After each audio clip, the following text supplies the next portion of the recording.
Oakland greater than heading into Game 1 of the fourth consecutive Warriors-Cavs NBA Finals matchup, there was talk of boredom, disinterest, and fatigue.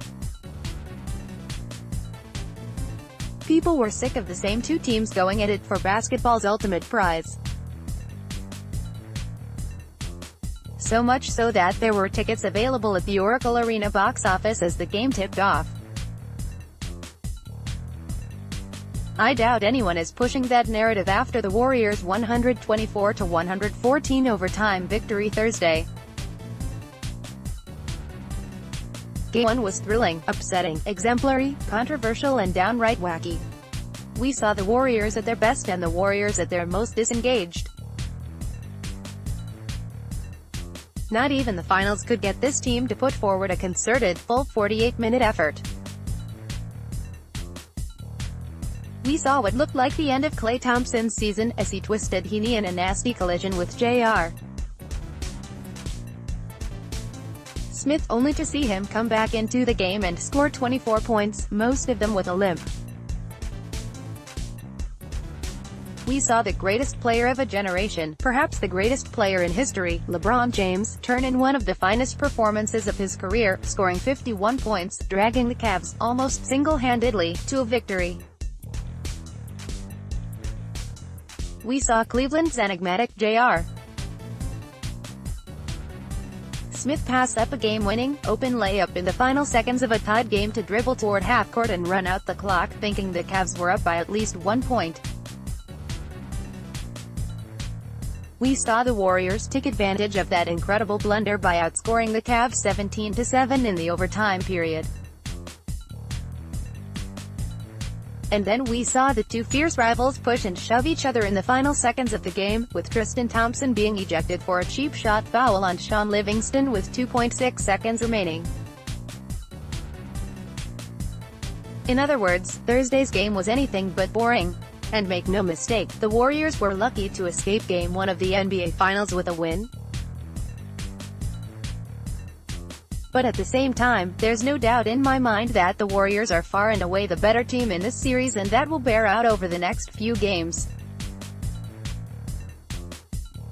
Such is the greatness of James that the Cavs stood a shot in Game 1. Such was the languor of the Warriors that they gave James a chance to make things close. Kevin Durant had a downright bad game, shooting 8 of 22 from the field in the contest and missing all 4 of his field goal attempts in the final quarter to help let James and the Cavs take a lead in the final minute of regulation.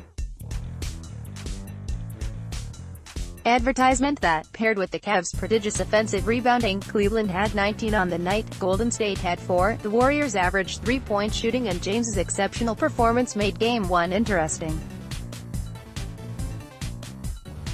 It's not a formula the Cavs should feel comfortable they can recreate in Games 2 and beyond.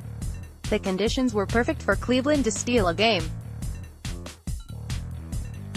And if James could steal one, you could be that he would take 2, forcing a Game 6 in Cleveland with a chance to push the series to 7 games. Thursday was the Cavs' opportunity. The massive underdogs threaded the needle. So for the Warriors to claim Game 1 and take control of the series, in the manner that they did, is a gut punch of the highest order.